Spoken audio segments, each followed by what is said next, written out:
Assalamualaikum warahmatullahi wabarakatuh. Pada kesempatan kali ini, saya akan mereview kembali mengenai materi dari mata kuliah manajemen proyek teknik teknologi informasi yang dimana materinya itu project time management. Pentingnya jadwal pada proyek itu dia untuk menyelesaikan suatu proyek dengan tepat waktu dan sebagai salah satu tantangan terbesar bagi para para pengerja proyek. Pada sebuah proyek ini dia memiliki waktu yang fleksibel dan yang paling sedikit itu adalah masalah jadwalnya. Karena alasan utama bagi benturan dalam proyek itu khususnya selama pertengahan kedua proyek. Dan gaya kerja individu dan perbedaan budaya penyebab konfliknya jadwalnya itu seperti satu dimensi dari tipe indikator Myers-Briggs berfokus pada sikap masyarakat terhadap struktur dan batas waktu. Kemudian sebagian orang memiliki untuk mengikuti jadwal dan memenuhi tanggal waktu, sementara yang lain tidak gitu. Dan perbedaan budaya mengakibatkan beberapa sikap tentang jadwal. Media snapshot berbeda dengan Olimpiade musim dingin yang 2002 itu dia perencanaan dan penjadwalan itu sangat berbeda untuk Olimpiade musim panas pada tahun 2004 yang diselenggarakan di Athena, Yunani. Banyak artikel yang ditulis sebelum upacara pembukaan memprediksi bahwa fasilitas tidak akan siap pada waktunya. Banyak orang sangat terkejut dengan upacara pembukaan yang menakjubkan, bangunan baru yang indah, keamanan, dan sistem transformasi di Athena sangat luar biasa. Dan manajemen waktu itu harus perencanaan pengolahan waktu, kemudian mendefinisikan kegiatan atau aktivitas sequencing dan estimasi sumber daya, memperkirakan jadwal jangka waktu kegiatan, kemudian membangun jadwal, mengontrol jadwal. Dan ringkasan manajemen waktunya itu seperti ini. Dan planning schedule manajemen itu tim proyek menggunakan pertimbangan ahli teknik analisis dan rapat untuk mengembangkan rencana pengolahan jadwal. Dan sebuah rencana pengolahan jadwal itu meliputi pengembangan model jadwal, kemudian metodologi penjadwalan, tingkat akurasi, ambang batas kendali, aturan pengukuran, kinerja, format pelaporan, dan juga deskripsi proses.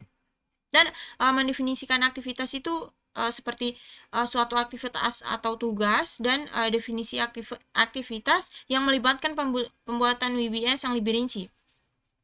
Dan daftar aktivitas dan atribut itu seperti activity list atau harus list semua aktivitas apa yang dilakukan dalam proyek tersebut.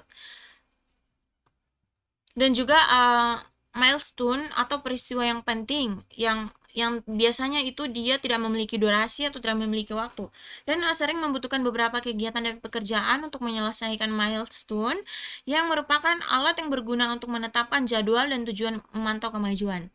Dan sequencing activities itu dia mengkaji ulang aktivitasnya dan juga sebuah ketergantungan atau hubungan adalah urutan kegiatan proyek atau tugas. Anda harus menentukan dependensi untuk menggunakan analisis jalur kritis.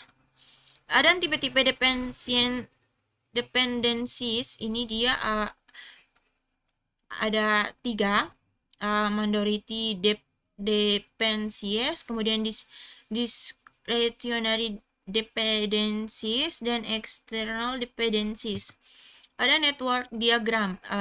Ini dia terdiri dari network diagram atau teknik yang lebih dipakai untuk menunjukkan aktivitas sequencing, dan kemudian ada network diagram untuk menampilkan skematis dan relasi logis antara atau urutan ataupun aktivitas project. Dan contohnya dia seperti ini. Nah, route diagramming method atau ADM dia seringkali disebut activities on a route atau AOA atau network diagram, aktivitas yang digambarkan dengan panah yang ini tadi. Nodes atau lingkaran adalah awal dan titik akhir dari aktivitas, hanya dapat menampilkan dependensi finish to start.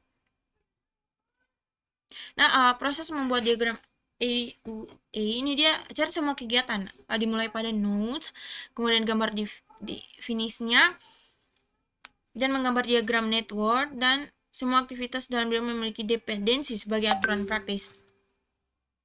Dan Precedence Diagram Method ini atau PDM, di aktivitas digambarkan dengan kotak panah yang menggambarkan relasi antara aktivitas, lebih populer dari metode ADM dan digunakan oleh perangkat lunak manajemen proyek. Dia contohnya seperti ini. Oke. Contohnya seperti ini.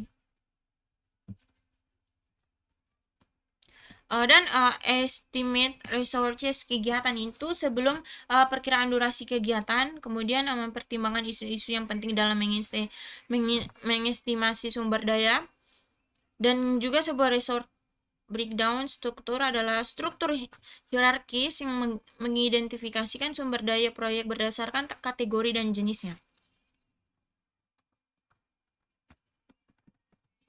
Dan estimasi durasi kegiatan itu durasinya termasuk jadwal aktual dalam bekerja, kemudian effort atau usaha untuk menyelesaikan tugas. Kemudian ada orang yang melakukan pekerjaan harus membantu membuat estimasi, dan seorang ahli harus mengkajinya. Oke. Dan estimasi 3 point atau biasa yang mencakup kemungkinan besar dan perkiraan pesimis serta perkiraan optimis, seperti 3 minggu untuk optimis, 4 minggu untuk yang paling mungkin, dan 5 minggu untuk estimasi pesimis. Dan 3 point dia diperlukan untuk BERT atau simulasi Monte Carlo.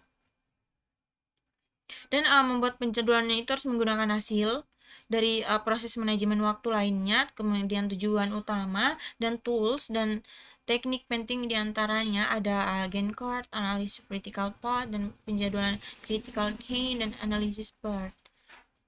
Dan Gantt ini dia menyediakan format standar.